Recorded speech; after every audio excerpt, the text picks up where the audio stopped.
Welcome to Delingpole, a Breitbart.com podcast. Here is the podcast host, James Delingpole. Welcome to the Delingpole podcast with me, James Delingpole. And my exciting and topical guest this week, some of you may be aware, how could you avoid it because of the BBC's propaganda, that this is the 70th anniversary of our NHS, sometimes known risibly as the envy of the world. They're only two BBC propagandists. And so to discuss this issue is somebody who knows the NHS from inside, and his name is Dr. Will. It's been really exciting having him here because, I've been able to show him all my my penile warts, my anal fissures, my The pleasure was mine, James.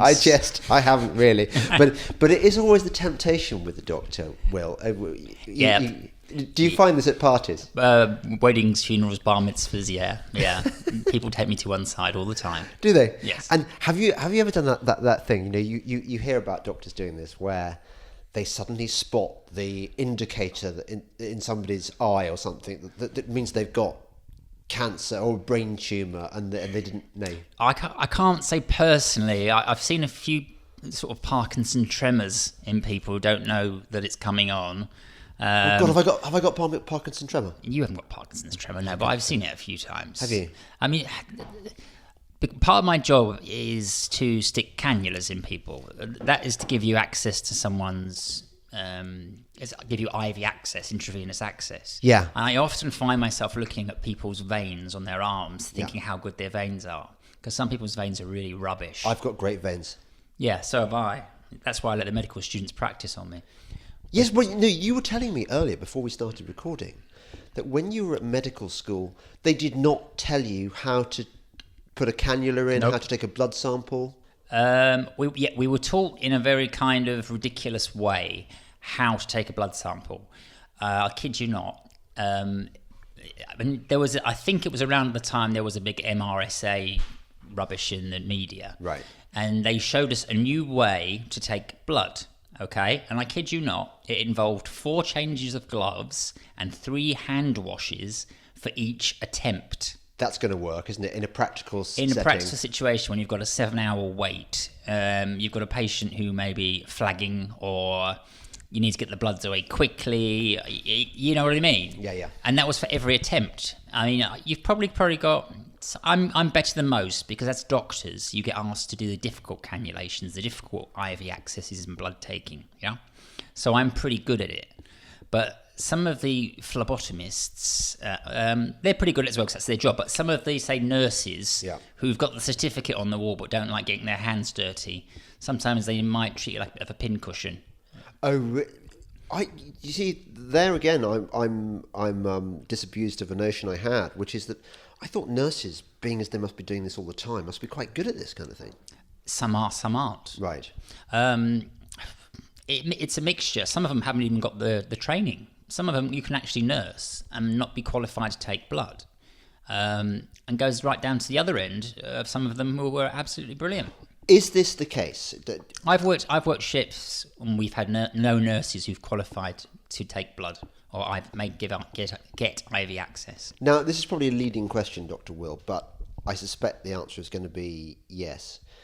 Is this partly a consequence of the change in culture whereby instead of being taught at sort of nurses' school how to do nursing and then being supervised by a ward sister in the old way and not considering themselves to be kind of semi-doctors but considering themselves to be nurses, now we have this culture where they all have to have degrees and they're almost too good to do any nursing in their heads? Yeah, I have had that kind of opinion from a few nurses. I didn't go to nursing school to change bedpans. I've heard that a few times. You really have, literally? Yeah. Oh my goodness. Yes. And what do you say? Oh, I don't say anything. I just tell people like you. So you're partly responsible for this culture by not. It's all my fault. Yeah. Right. Not blaming the West. But I mean, isn't that rather frustrating to you? You're the doctor. You've got your doctor stuff to do, and then but there's the wards to be run, patients to be looked after. Yeah. I mean, how? Tell me. Well, A&E, theoretically, Yeah. okay, that's where I work, Accident and Emergency Department. Everyone has a defined role. The nurse is there to nurse. Yeah. Okay, so I would prescribe the medicine or the IV fluids. The nurse would then go and get the IV fluids and the medicine out the cupboard and administrate it. Yeah. Okay? If the patient had been incontinent, the nurse would clean them. They would look after them. They would do the nursing. Yeah. I would do the ordering the x-rays, prescribing the medication, as I say, making a diagnosis, telling them to go home if there was nothing wrong with them, or referring them to a colleague if they needed admitting for something. Yeah.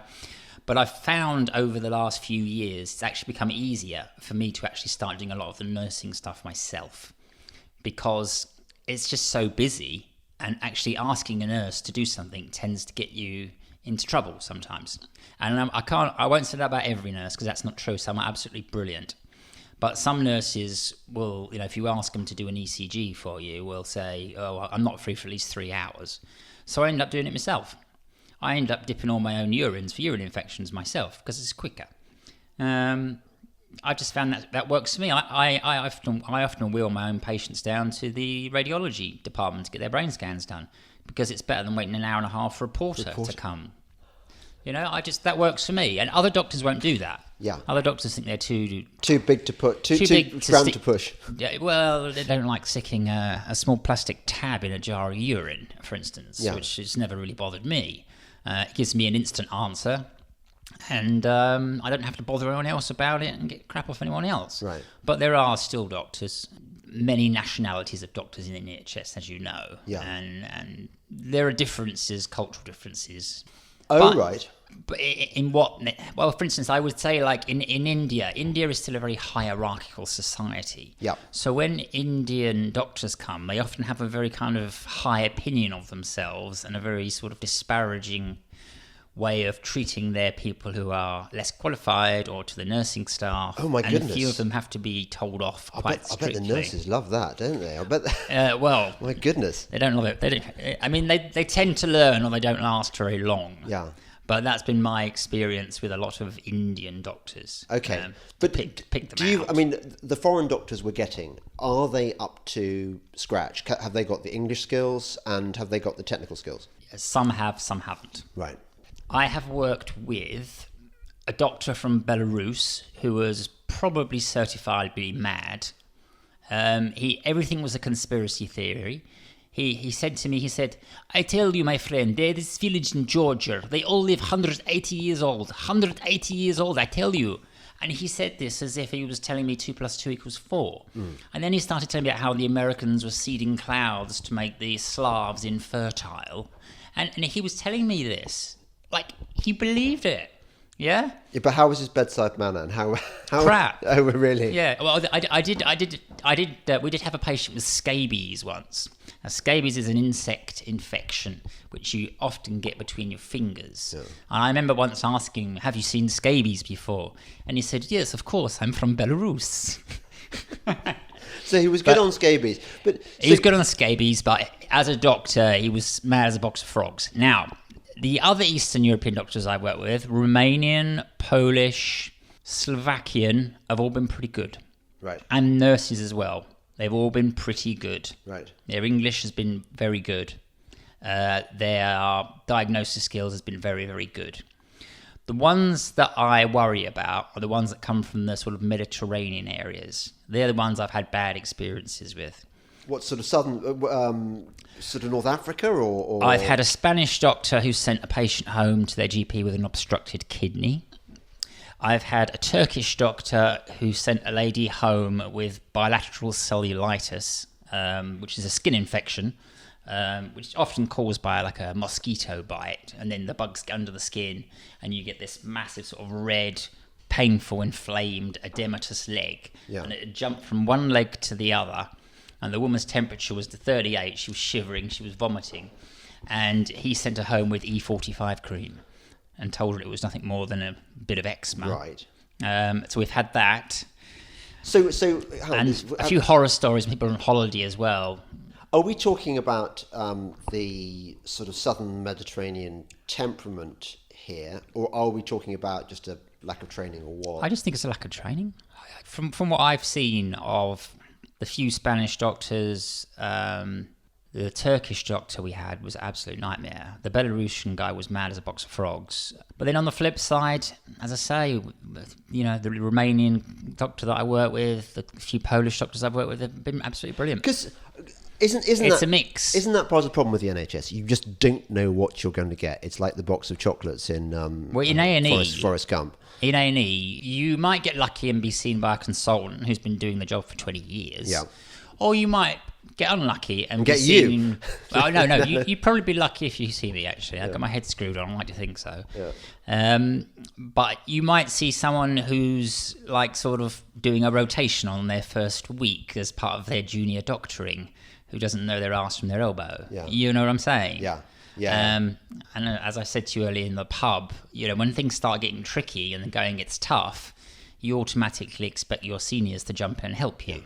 Whereas more often than not, your seniors are the first to bugger off out the door when it gets tough. My most recent brush with the NHS, I suppose, with the hospital system, was when I had my hunting accident and I bust my collarbone and several ribs and stuff. Yeah.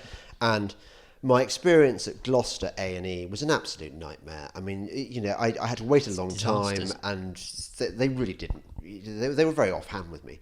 Whereas Coventry, when I had my pulmonary embolism, all the nurses I had were really good, and there was a Zimbabwean, there was they were all mixed. And yet, if you ended up at somewhere like Mid Staffordshire hospitals, where I'm aware of the story. Yeah, I mean, the worst place I've ever worked at is a place called Tameside, which is in Manchester. Yeah, it's actually known as Shameside by the people that who've worked there. But yeah, and Blackpool Hospital was pretty shocking as well. I would never go back to either of those two hospitals. So how do they? How is this allowed? The system. I mean, surely there ought to be.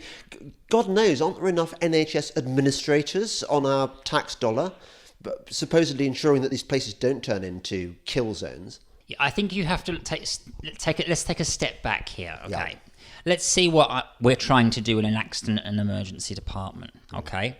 Anybody with anything at any time in the day can walk in and ask to see a fully qualified professional for free. Where else are you going to get that service? When you put it like that, yeah. Yeah, so what we're trying to do is bloody hard, okay? And sometimes it messes up. Yeah. And some places mess up worse than others. Yes. All right? But as I say, I have to see anything from a psychiatric patient to an obstetric and gynecology patient to a dermatological problem to a surgical problem. I have to do resus. I have to see dead children. I have to certify people dead. I have to... we could do the rest of the podcast by listing what I have to do. Okay, so I apologise if it's all my fault personally that the NHS isn't as good as it could be. Yeah. But we are trying to do a difficult job. Okay, I'm with you on that one. I'm sensing from this and earlier conversations that you don't think the NHS is perfect. If you were for example, let's take A&E. Yeah. If you were going to reform the NHS, what would you do? I don't think I've really put a lot of thought into. I mean, I've used my time to sort of... I would never have been any good at a desk job. I would have been good in the trenches in World War One or manning an ACAT gun in World War Two. I've been very good at that. Yeah. So A&E is the closest thing I'm going to get to a war zone in 2018. Yeah. So that's why I do it. How would I improve it? Well, as I said to you earlier, the biggest problem that I see is there's this kind of twilight zone where you have patients who aren't well enough to be managed by their GP. Yeah. Or the problem, it can't be managed by a GP, one appointment every 3 weeks with a few pills and off you go, sunshine. But yet when they come to hospital, all the blood tests and all the chest x-rays and all the blood pressure, heart rate, temperature, blah, blah, blah, is normal. So they get sent back to their GP. Now, there's a lot of people in this kind of twilight zone where, as I say, they're not unwell enough to be acutely admitted, but neither are they well enough or fit enough or it's appropriate enough for them to be managed by someone they see for 10 minutes every 3 weeks. Yeah. So I would try and do something to try and fix that black hole. So what you're asking for there is actually even more NHS time and money being dedicated to looking at people's problems in more detail. Well, the other thing I would do, I've been working over 10 years now in the A&E. There is a kind of customer culture that has developed, i.e. the patient is the customer and the customer is always right. And there's now kind of insidious fear in the background that, we could be sued if we don't do this, and we could be complained about, and all complaints taken seriously. Complaints go against your record, whether they're just full of absolute nonsense or not. Yeah. They get counted against you. I've been fortunate. I've had 2 complaints against me in 10 years. Oh, both of them were absolute nonsense. One was because I wouldn't admit a lady. She'd come in with some problems with her legs, but she wasn't acutely unwell. She didn't need to be admitted to hospital. Yeah. But she was the story came out that she was living at home with 2 octogenarian parents who she was having to look after. Right. And she fancied a few days in hospital, I imagine. Yeah. So she wrote a letter just basically saying how bad I was and how ill she was and all this sort of stuff. Yeah. The second one was just a complete load of nonsense. It was a woman who'd come in with knee pain, who I'd done an X-ray on and given some medicine to, painkillers. It's an orthopedic problem. You need to see an orthopedic doctor. I'm sorry, go back to GP, get referred. Yeah. And she just basically wrote this letter, just basically abusing the entire NHS, its whole staff and everything. I mean, the letter said more about her than it said about me at the end of the day. But at the end of the day, these complaints count. Doesn't matter if they're all nonsensical. So to try and go back to what I was saying, I mean, I wasn't alive in 1940, 1950, 1960, but I got a sense of it was much more kind of military in those days. The patient did what they were told. Yeah. Matron kept everyone in line. The doctor came round. This for you, sir. Yes, sir. Yes, Mr. Doctor. Yes, Mr. Doctor. Yes, Mr. Doctor. Well, that's completely flipped now. Now we're the yes, sir, no, sir people. Yeah. Otherwise, the dreaded complaint comes in. It goes against you. They refer you to the GMC, and the GMC will investigate everything. Can take them at least 6 months of all that stress and hardship. So it can be quite difficult. What I'm trying to say, I suppose, in a very bad and long way, is I'd like a bit more of a deferential culture to come back. Yeah. I'd like to be able to tell people to say, get stuffed. Yeah. Yes, you're not sick, mate. Okay? I'm not doing bloods. I'm not doing chest x-ray. I'm not like you occupying that cubicle for 3 hours because you're not sick. You're trying to get a bed for the night because you're homeless or because you're an alcoholic and you've fallen down the stairs and the paramedics have brought you in, but there's nothing bloody wrong with you. No, that's interesting you raised that point. Now, if I could, be a bit more officious with patients and not worry about the complaints culture that's developed, I think we could move people through 2 or 3 times as quickly. That's very interesting you say that. When I used to live in London, yeah, I was very struck by the fact that, and it seemed to be happening increasingly, that I'd be walking around the streets and I would see an ambulance tending somebody who had collapsed in the street, and you'd sort of lucky an ambulance turned up. You'd be a rubbernecker, and there'd normally be police involved as well. And you just glance at what's happening, and you realised it was a drunk. It was a drunk, down and out person having this medical team and the police team dealing with this incident, as presumably they were obliged. They're lucky they turned up, as I say. Well, I could tell you a few stories about people. This was 10 years ago, mind. So it's probably got worse since then. But yeah, how much NHS time is kind of wasted on people that? A lot. I mean, every hospital has its regulars, its frequent flyers. Yeah, they tend to be druggies or alcoholics. Yeah. All right. Either they'll come in because they're MDTs because their dole check has been spent and they haven't got any money to buy booze, or they'll fall down the stairs because they're drunk, or they'll come in some sort of mental crisis that they can't go on anymore. I'm not unsympathetic. Yeah. But at the end of the day, the only person that can help the alcoholic is the alcoholic.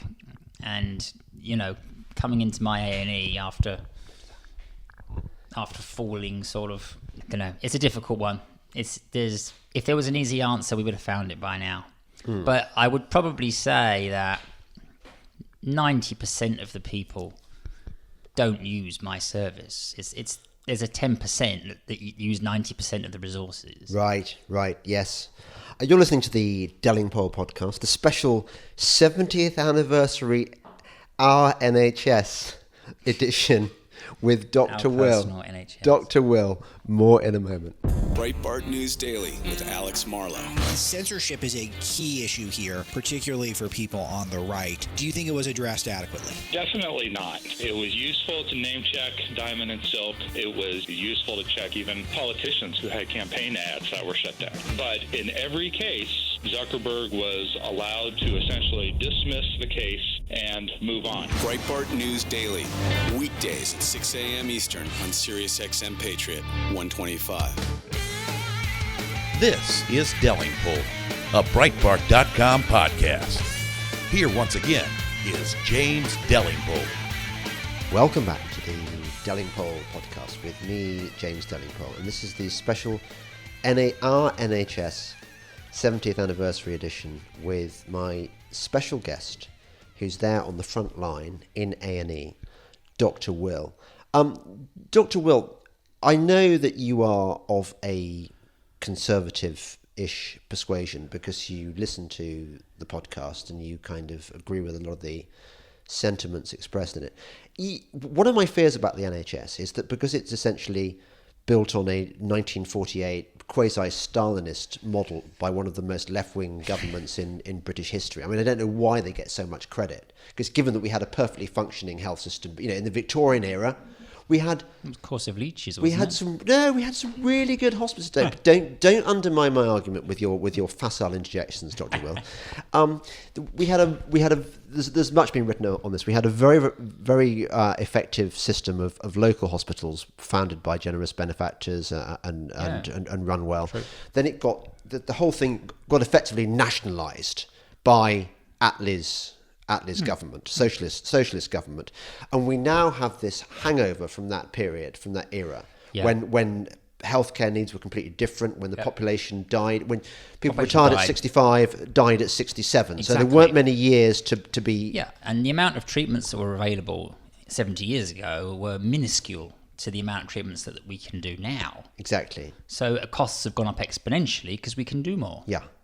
And yet there was some interesting statistics released in the papers only the other day, which pointed out that there are many countries which spend far less per capita on healthcare than we do, which yet have a better quality of service, higher cancer survival rates, etc., etc., etc. The area where the NHS scores very highly is on equality, because it's like socialism. Everyone is reduced to the same level of misery. Well, of course, you can't lift people up if they're not up to it. You can only pull everyone down to the lowest common denominator. Yeah. That's why communism doesn't work. Yeah. So, but you mentioned in the pause between this and the last section that one of the things that had struck you was that what exactly? How are we going to improve the? Well, I think it goes back to this kind of worry about yourself. Okay, I always tell my junior colleagues, when they come to me with queries about patients, I say to them, maybe I'm probably part of the problem, but I say to them, who is the most important person here? You or the patient? And they go, well, the patient, of course. And I say to them, no, it's you. You have to protect yourself, okay?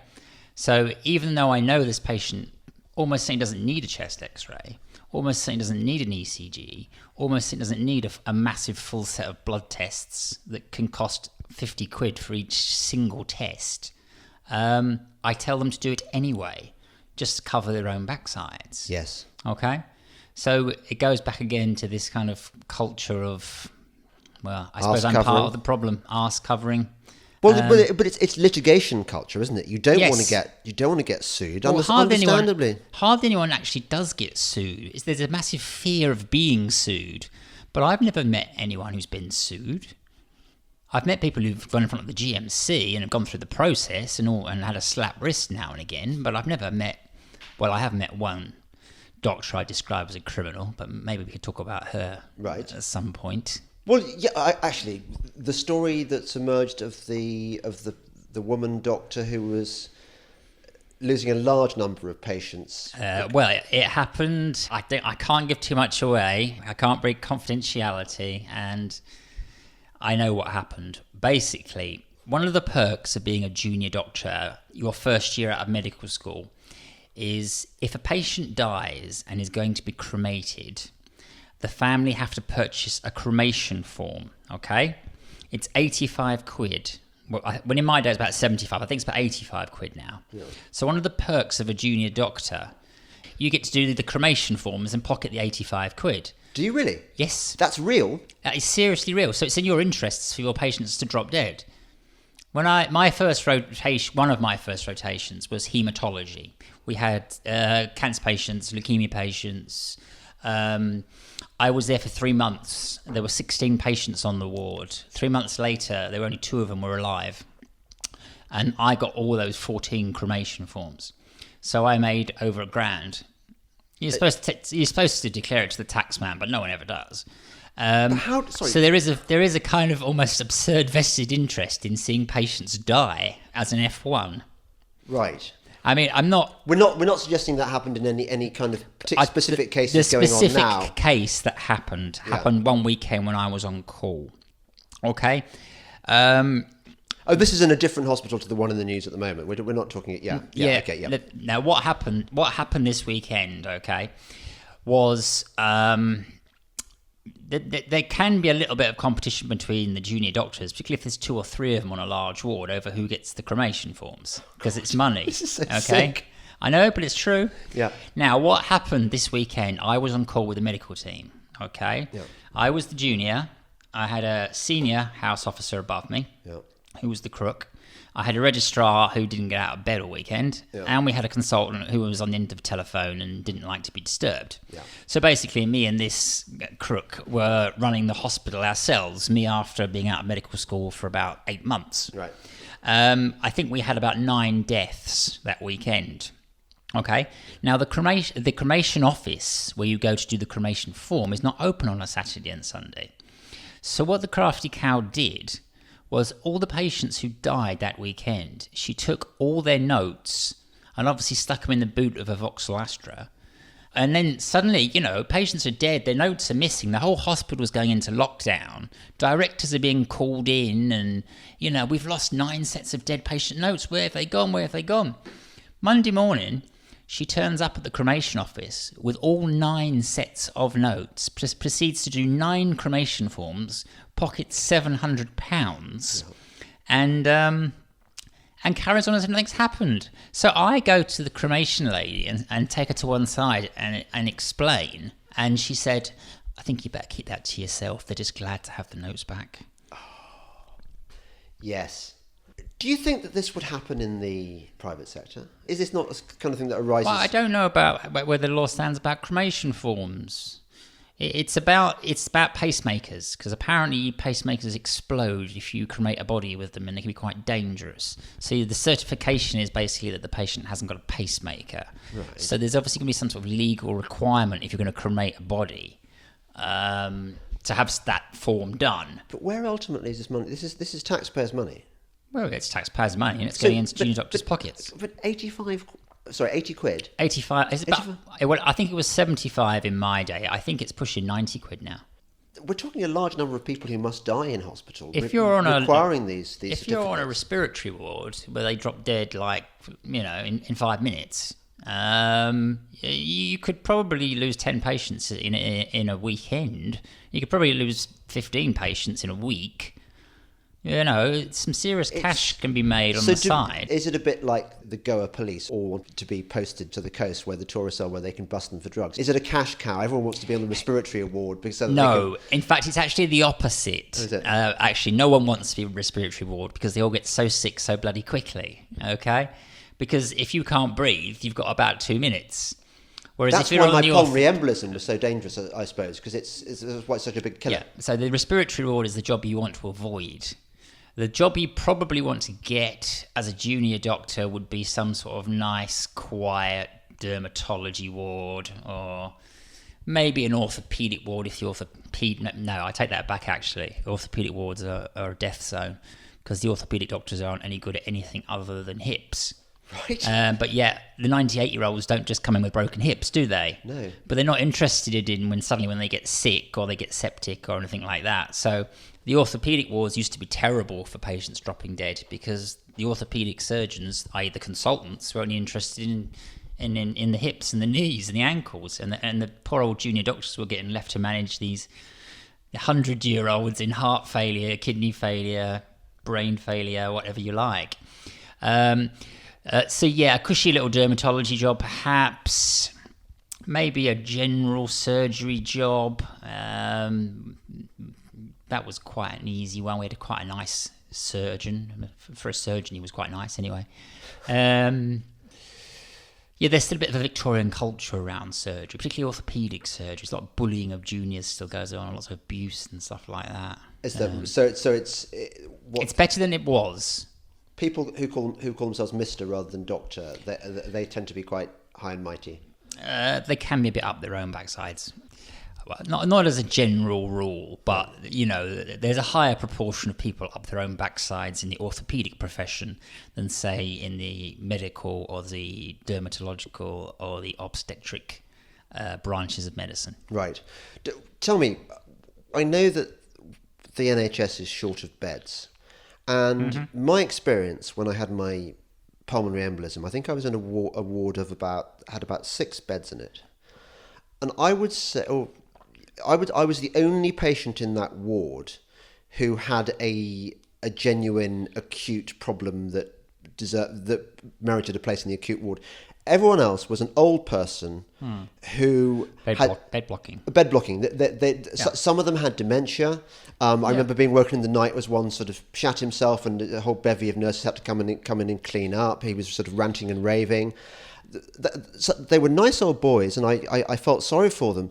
But they'd been probably admitted for an acute issue originally, and then they'd stayed because maybe they hadn't been able to go to the loo, and so suddenly you've got problems that do merit them being kept in to be looked after. Well, often they're not safe enough to go home, you see. Because often they live alone because the spouse has died. The kids have buggered off 200 miles to university and not come back and aren't interested. So often they may not be acutely unwell to be in hospital, but they're not safe to go home because they can't stand up. They can't get up the stairs to go to the toilet. So you can't discharge them because it's unsafe to discharge them. So... How do we sort out that problem then? Well, we're living too longer, aren't we? I mean, people would have dropped dead at 67, as you rightly pointed out, in 1945. And we wouldn't have 85-year-olds blocking beds. No. But that's what medicine has done. We've all got to die at some point. Do you not get the feeling? I mean, talking to you, I can tell that the NHS, it's a but barely functioning system. And it clearly needs reform. But all one ever hears from government ministers is, oh, God bless our NHS, isn't it wonderful? You're not going to say anything else, are No, they? but isn't that the problem? That no one is addressing the serious problems with the system. We're all just telling ourselves this beautiful lie. Well, I've been in the same hospital now for 3 years. And every single shift in those 3 years, we have had no beds. Okay? That's the sound of my jaw hitting the floor. I've seen people who've been left in A&E for 3 days. I've gone home on a Friday after referring to the medical team, who were supposed to then take them to the medical ward. Okay? I've referred them on the Friday night. I've come back on the Monday morning, and they're still in the same cubicle in A&E. And this is the hospital that I'm currently working at.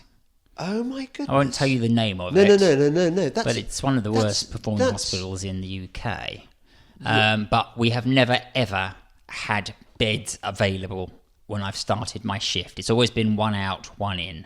And just remind me, is Britain a third world country or a first world? Well, theoretically, apparently, hospitals are only supposed to run 80% capacity. Right. You're supposed to leave 20% of your beds open and free in case of war, famine and pestilence. Yeah? Yes, but quite. I mean, imagine if a terrorist incident happened where your hospital is. Where would the availability be for, what would they do? I imagine what they did in Paris in 1914 when they were told to prepare for 40,000 casualties. What happened? I don't think it was a very good outcome for a lot of people. Churches or... I heard that Battle of the Frontiers, end of Battle of Frontiers 1914, prepare for 40,000 wounded to the Paris doctors. They were like, what? Yeah. Well, yes. Well, I can see that. You were telling me another horror story about the health and safety procedures which actually make things worse. The poor old woman. Tell me about that. This happened a few years back, but the policy is still happening, and it still happens. This was happened at a nursing home. A lady had a fall, and she'd fallen head first, and she was lying face down on a hard concrete floor. Her forehead was touching the floor. Now, none of the care staff there were allowed to move her. Why not? Their procedure says wait until the paramedics turn up before you move them.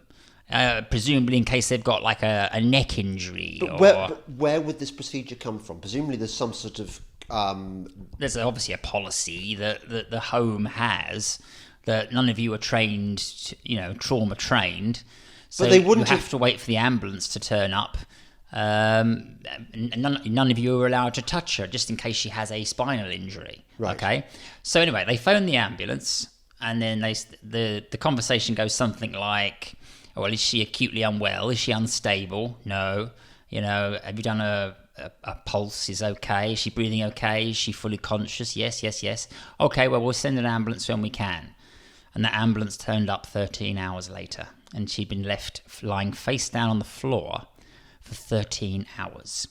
When she came into the hospital, her whole face was full of massive blisters, pressure sores, from where she'd just been left on the floor. They hadn't given her any water, anything to drink. Her blood pressure was in her boots.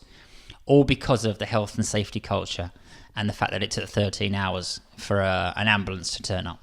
Now, Dr. Wood, you actually broach one of my wife's favourite topics, which is there seems to be an absence of common sense in our system now. I mean, surely anyone in the medical... even not a doctor or a nurse, would see an 80-year-old woman lying face down on the floor for 13 hours and think, well...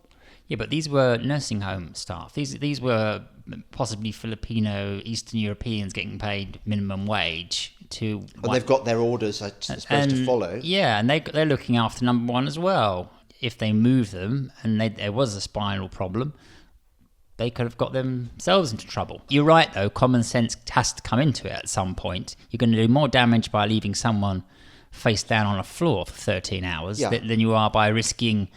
you can stabilise their head and turn them over. I mean, you could do that, James. Yeah. You know. So, yeah, I mean, but you know what they say about common sense? What do they say? It's not that common. Let me chip in another example of the kind of regulatory stupidity that makes things worse, not better. A few years ago, the Welsh NHS, which has got to be, I mean, it makes even yours look pretty bad. Look better by comparison, rather. Is that because I've had some really shit experiences in Welsh A&E. I can't say I've ever been to I fell into a Welsh hospital. I fell into a ha-ha at a wedding. Yeah, you don't. What's a ha-ha? A ha-ha. A ha-ha is if you have a grand country house. And you have a lawn, and then at the end of the lawn you have a drop of maybe 6-10 feet, and you have it's like a moat. Okay. And then it keeps the barbarians out. No, it keeps the cattle out. It keeps so you have your ornamental cattle grazing in the fields below, but the eye is tricked into imagining that your lawn is contiguous with the pastures beyond. Anyway, I'm a city boy, I'm afraid. I fell. I've learned something there.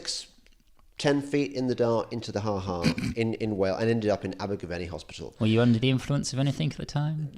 No, I tell you the problem. They had these fancy lights shining at the house and illuminating. So I was walking towards, and I couldn't see a thing. Yeah. So like the first thing I knew was when I was falling through space and I hit the ground, and You're a disaster, aren't you, medically? They wouldn't even give me any painkillers. It was just so shit. But anyway, Welsh NHS, one of the regulations they introduced, and you can just imagine the Welsh, whatever they call their silly Mickey Mouse Parliament, The Welsh Assembly, yeah. You can imagine all the AMs saying, "Oh, look, you boyo, this is a fantastic improvement on health." From now on, we're going to make a rule whereby anyone who administers any form of medication must be a qualified nurse. Well, can you imagine how that works in a care home where, you know, Mrs. Jones has to have her daily... like she's on 20 pills a day. Yeah, and you have to wait for a nurse to administer. I mean, that's the kind of bureaucracy which I think is making a bad system worse. But what do you do? I mean, if you give the wrong drugs in the wrong dose to the wrong person, you can stop undermining my case here. Look, it's bloody... Yeah, if you're giving somebody stuff like we're on the same paracetamol- side. We're on the same side. I'm 2 + 2 will always equal 4 to me, James. Well, I think 2 + 2 equals I'm right and you're wrong, mate. Look, here we are. Paying for this abuse? Here we are. You and I are trying to work out solutions to a broken system. Ooh, I thought I was supposed to here to tell you my horror story. I need a pee. A catheter's not going to work. I'm actually going to do it manually. So more in a moment. You're listening to the we don't do female catheters anymore because of the risk of litigation. Male doctors are not allowed to do female catheterization anymore. You totally don't surprise me, but that is rather worrying. Okay, you're listening to Delingpole Podcast with me, James Delingpole, and my special guest on this 70th anniversary NHS edition, Dr. Will. More in a moment. Sonny's Corner with Sonny Johnson. I want to actually take a couple of the references to Donald Trump from hip-hop. And then we're going to try to see if we can figure out why they like Donald Trump. Jay-Z said, I'm at the Trump International. Ask for me. Raekwon said, I'm the black Trump. They are comparing themselves to what he represents. His wealth, his achievement. Capitalism. Sonny's Corner with Sonny Johnson. Saturday from 1 to 3 p.m. East on Sirius XM Patriot 125. This is Delingpole, a Breitbart.com podcast. Here once again is James Delingpole. This is the Delingpole Podcast with me, James Delingpole, and it's the NHS 70th anniversary special edition with my insider, Dr. Will. Dr. Will, you were just telling me something rather took me aback. I think I'm in the wrong bloody profession. You were saying how much locums can earn in the NHS. What is a locum, first of all? Okay, you have two choices as a doctor, okay? Everyone has to do the first 2 years of junior doctoring. It's called F1 and F2, Foundation Year 1, Foundation Year 2. After that, you get signed off as a competent doctor. So you've done 5 years of medical school, you've done your 2 years of F1, F2, you get signed off as a competent doctor, and away you go. Okay, you are now what's known as a senior house officer, which is one above a junior doctor. Okay, now because no one wants to work in A&E because it's so crap and stressful and all the other stuff that goes on, they struggle to get people to work in A&E. Right. So the free market kicks in, and all these locum agencies start ringing you up randomly and start offering you £80 an hour.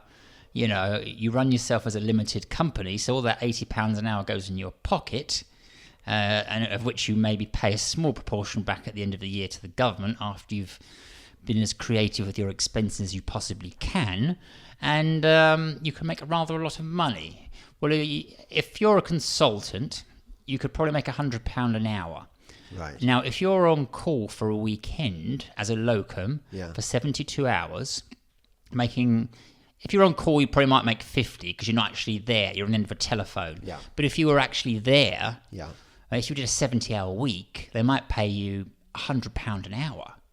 Okay? So you're going to take £7,000 a week home for a week's work in A&E. And that's going in your pocket because you're a limited company. You're being paid as a limited company. Okay? So if you were a junior doctor working those same hours, even what would you as a senior house officer, so you've done your F1 and F2. Yeah. You've been signed off. Yeah. Okay, this is what I did. My wife was having a baby after I finished my F2, and I decided my last rotation was accident and emergency, and I said to them, look, can I stay on as a locum for a year?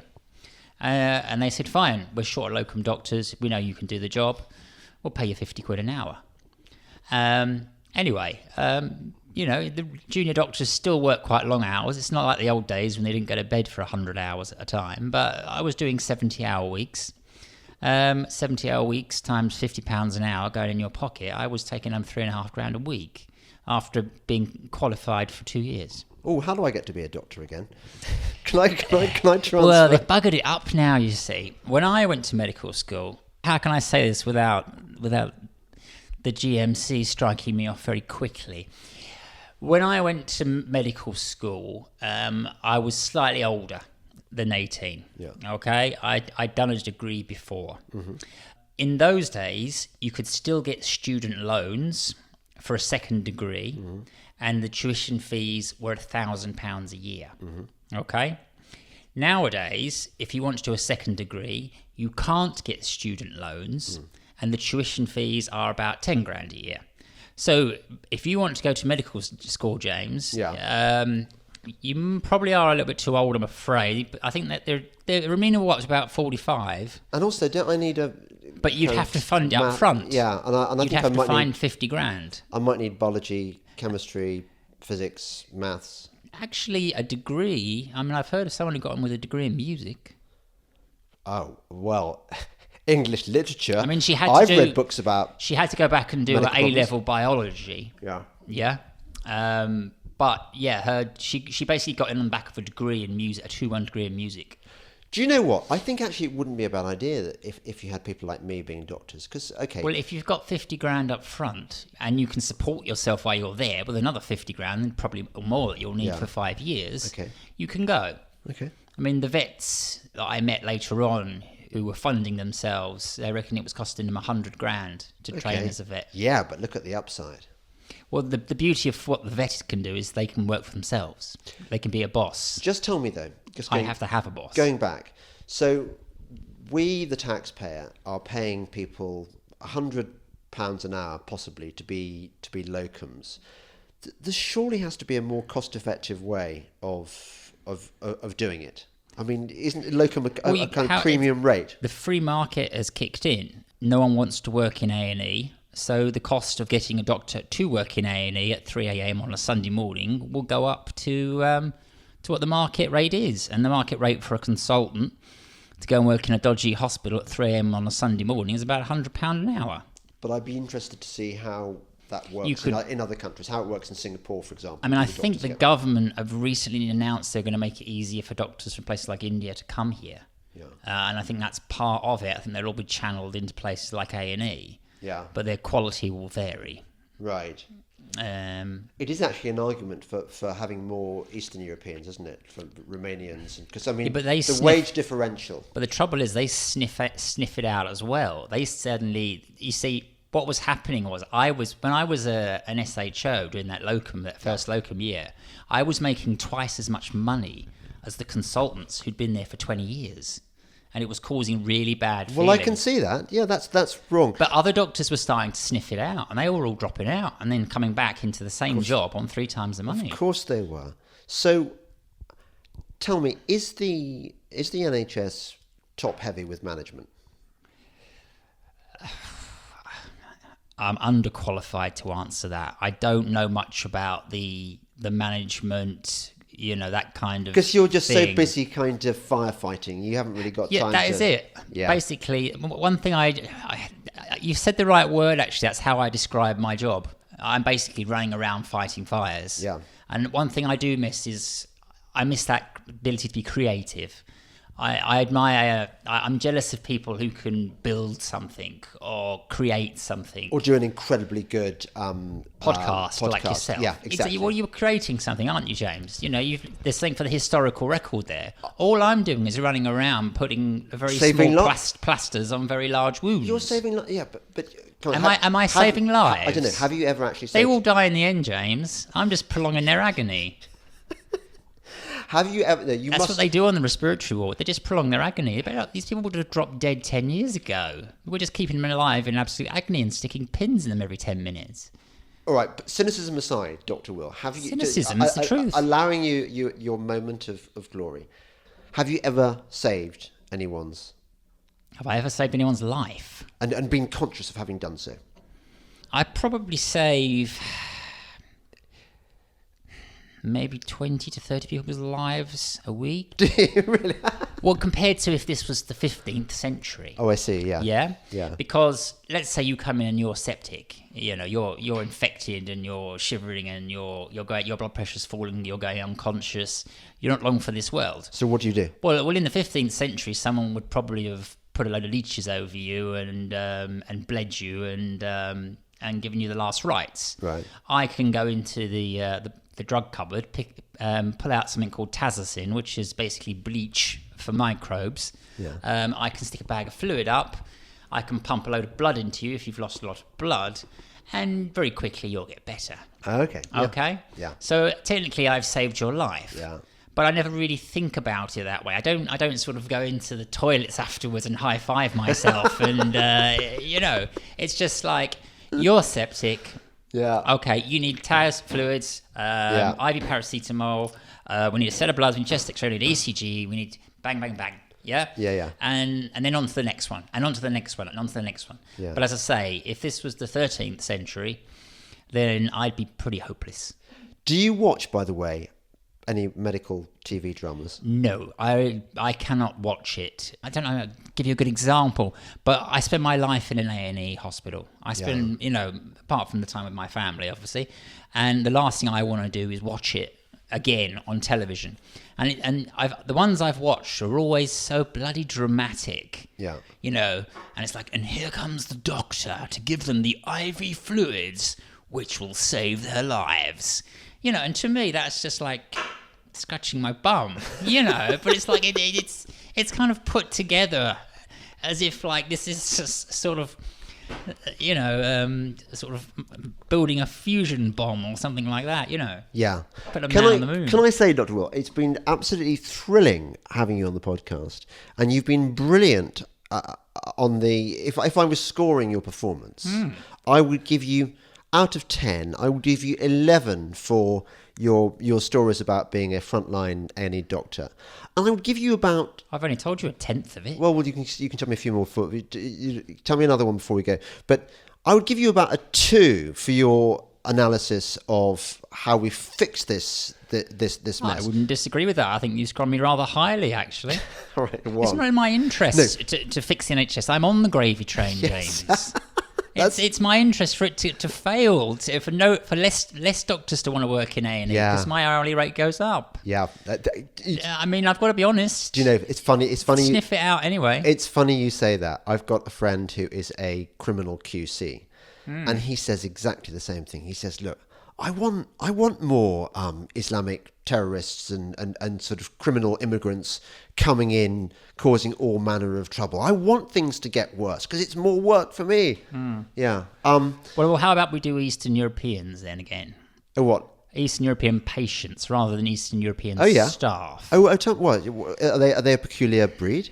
This is why I'm a Brexiteer, and this is why open borders are a bad idea. Oh, tell me. Right. I didn't know any of this. 30-year-old Estonian electrical engineer with perfect English. Yeah. Welcome to the UK. Yeah. 75-year-old Polish woman who doesn't speak a word of English and is in final stage kidney failure. Don't ring us, we'll ring you. 65-year-old obese Latvian woman who's been here for 10 years and kept on going out the department chain smoking and never done a job in 10 years and still needed a Latvian English interpreter 10 years after being in the country. No. Okay? Yes. These people are coming in the country. This is why we need to police our borders. So these are the health tourists that one... Yes, except they they're exist. They're legal. They exist. And the illegal Chinese guy we had once, he'd obviously come, I'm sorry to be crude, but he'd obviously come out the back of a lorry somewhere. Yeah. And he kept on coming into the local hospitals. And I think, but we could never really get to the bottom of it because he was very reticent on what he would say to the interpreter, and he spoke no English. Yeah. And I was speaking to this Cantonese interpreter, and I think he had a stomach ulcer. Yeah. Because we kept on giving him the medicine for, we kept giving him morphine, and he'd calm down, and then he'd discharge himself. And but we no one was interested. He was clearly of no fixed abode. Yeah. But like the police weren't interested. No one was interested. This guy was just left to roam around the place. And yes, hoovering up medical care at the taxpayer's expense. Yes, but I just thought there was like a telephone number you could ring, and say, well, we've got this guy here. We don't know where he's come from. He's clearly an illegal immigrant. Yeah. But, like, no one was interested. The police say, has he committed a crime? Well, possibly. Well, we got things to do. Isn't it a form of theft? Because ultimately this money is coming out of the pockets of people who pay through their taxes, and it's fraud. Yes, it is. So I can't disagree with that. So tell me, because one hears different things about this, but how big a problem is health tourism in the NHS? How big a burden? I don't think it's as bad as as a tabloid press would make it out, but it exists, right? And I've seen it. Okay, like what sort of thing? Just generally that kind of thing. EU citizens moving to the UK in old age, and then using the NHS. Often, but not always. Often they'll be following sons and daughters who've come. Okay, and then they'll move in with the son and daughter. But because they've had communist healthcare and dental care for 50 years, their 70-year-olds aren't as good nick as our 70-year-olds. Yeah. So, and that is the problem. That's why we need to police our borders better. And you can't blame them for. I mean, if you were a kind of Estonian or whatever, and you came over here, and your dear old mum was sick back in Estonia. Well, maybe Estonian healthcare is really good, but if you were in a country which didn't have good healthcare, you can hardly blame them for coming over and taking the piss. I had some Bulgarians once. Young girl, she had a urinary tract infection. Yeah. And she said to me at the end of it, she said, where do I pay? Who do I pay? Do I pay you? Yeah. And the notion of and I said, you don't pay in the NHS. And she looked at me as if I was mad. Well, and in a way, the system is mad that allows such things. I mean, surely people should have to pay. Well, yeah, but unfortunately, as you know, if you've got no money... No, I'm not talking about people who've got no money. I'm talking about people who there's lots of people who could actually pay for medical care. They would argue they do through their taxation anyway. Yeah, right. Okay, well, they might argue that, but there's a significant chunk. Well, you can't tax the poor because the poor have got no money. No. You can only hit the middle class again. I'm with you on the safety net principle, but and I can see I'm not going to get to the bottom of this with you because what I need is somebody from a think tank, an anti-NHS think tank, rather than. Well, I'm sorry, but as I say, my experience is clinical, and not really managerial. No. Absolutely, I would have been crap at any sort of office job. As I say, I'm more of a frontline type of person. Tell me before we go. You mentioned about how doctors are constantly nicking drugs and things. Oh God, this is bad. Yeah, bad but true. Yeah, unfortunately, it's probably virtually every hospital I've worked in. There's been at least 2 or 3 doctors that have been. Nurses as well that have been nicking the diazepams, the morphines, the oxycontins. To feed their habits or what, or to flog even. I haven't heard of anyone flogging it. Yeah. I mean, there's been rumours about people flogging prescription pads in Liverpool. Oh yes. Yeah, you do surprise me. Not my prescription pad. I don't have one. Not in A&E. But yeah, I mean, virtually in every hospital I've worked in, there has been a few suspicious characters that have disappeared very quickly. If they're lucky, they're quietly shown the door and nothing is said. Right. If they're unlucky, they'll send them to the GMC. And the GMC will then do all sorts of things like hair testing and all that kind of stuff that they do. Because the first thing that alcoholics and druggies do is deny it. So That's true. They're very good liars. So before we go, are you going to give me one more horror story?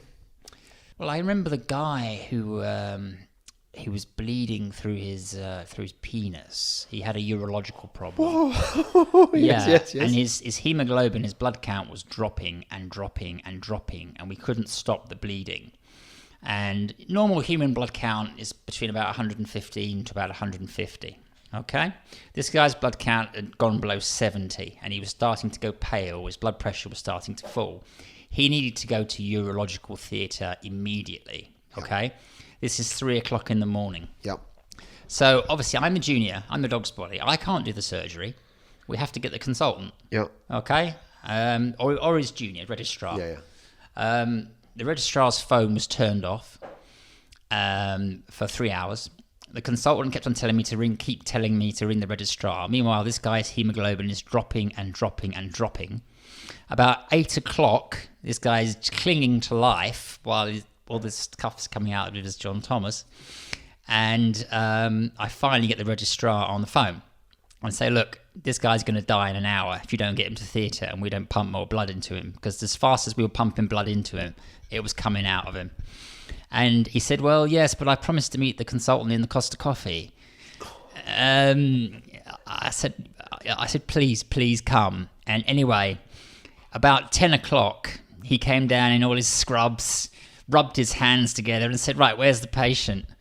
I'm sorry, mate, you died an hour ago. We shouldn't laugh. Got a cremation form out of it. We shouldn't laugh. But he died that we might have a sick anecdote on this podcast, and we might die in vain. Exactly. And we might learn from it that the NHS is not in the most perfect of conditions, and something needs to be done. Heaven knows what. But Dr. Will, yeah, sure. Thank you. Thank you for coming. The pleasure is all mine. You've given me infinite pleasure with your podcasts over the last few months. That's good. So that's the least I can do. Well, I hope that we've. There's so much more we could have gone over, but maybe for another time. Another time. You're listening to the Delingpole podcast with me, James Delingpole, on this 70th anniversary NHS edition with my special guest, Dr. Will. Thank you and goodbye. Breitbart News Tonight with Joel Pollack and Rebecca Mansour. I said that it's the epitome of hypocrisy. Unless you fall in line with their liberal agenda, this uniparty, globalist, liberal agenda, they will never support you. They use the whole gender issue, of course, as some kind of tool to prop up their messaging, but it's the phoniest thing. Sirius XM Patriot, Channel 125.